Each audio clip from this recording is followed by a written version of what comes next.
देश एक तरह से चुनावी मोड में जा चुका है। अगले साल आम चुनाव है। बेशक अभी इसकी घोषणा होने में कुछ समय हो, लेकिन चुनावी हलचल बहुत तेज हो गई है। एक तरफ यूपीए है, दूसरी तरफ एनडीए है। सबका जोर इस बात पे है कि किस तरह से प्रधानमंत्री नरेंद्र मोदी को घेरा जाए।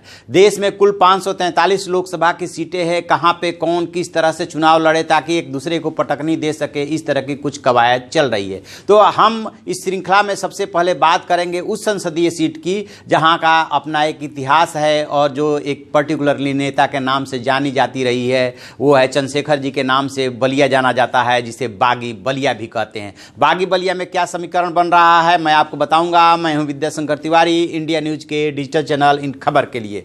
दरअसल इस संसदीय सीट पे का इतिहास जो है बहुत पुराना है। 1952 से ही इस पे चुनाव होते आ रहे हैं। ये बाद में सीट नहीं बनी है, पुरानी सीट है। और पहले चुनाव में बागी बलिया की खासियत यह है कि ये बाहरी को बर्दाश्त नहीं कर पाता है। पहले चुनाव में गोविंद मालवीय को कांग्रेस ने ले जाकर के लड़ा दिया, क्योंकि उस समय ज़्यादा राजनीतिक दल नहीं थे, कांग्रेस का वर्चस्व था। बागी बलिया ने पहले ही चुनाव में बाहरी को रिजेक्ट कर दिया था और मुरली मनोहर निर्दलीय को चुन लिया था। उसके बाद जो है कांग्रेस ने सबक लिया और मुरली मनोहर भी चले आए कांग्रेस में, और कांग्रेस से जो है कांग्रेस ने वहाँ के स्थानीय प्रतिनिधि को उतारा और 71 तक कांग्रेस वहां से जीतती रही थी।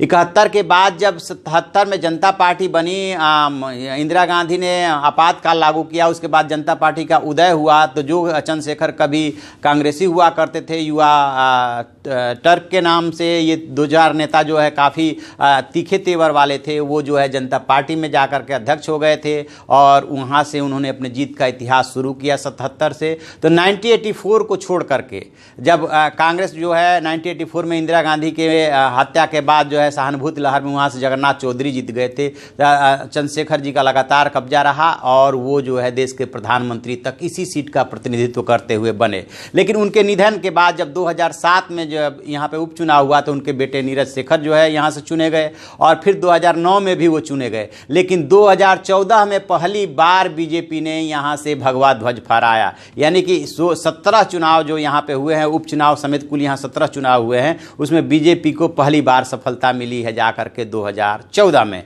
अब यदि मौजूदा समीकरण की बात करें तो समीकरण कुछ इस तरह से बन रहा है कि इस संसदीय क्षेत्र में गंगा और सरजू जिसको घाघरा बोलते हैं, इसके दुआब में बलिया में जो है कुल 7 विधानसभा सीटें हैं, जिसमें से 5 पे बीजेपी का कब्जा है और 2 जो है, एक बांसडीह में सपा है और दूसरे जो सीट है वहाँ पे जो है बसपा है, वो है रसड़ा। बाकी जितनी सीटें हैं यहाँ पे बेलथरा रोड, सिकंदरपुर, फेफना, बलिया नगर और बैरिया, ये इस पे बीजेपी का कब्जा है। तो ये कुछ उस संसदीय सीट का इतिहास है। और यदि पिछले चुनाव को लें कि 2014 में किसको कितना वोट मिला, तो बीजेपी को लगभग वहाँ पे 38.18% वोट मिला था और 3,59,758 मत पा करके जो भरत सिंह वहाँ से बीजेपी के जीते थे।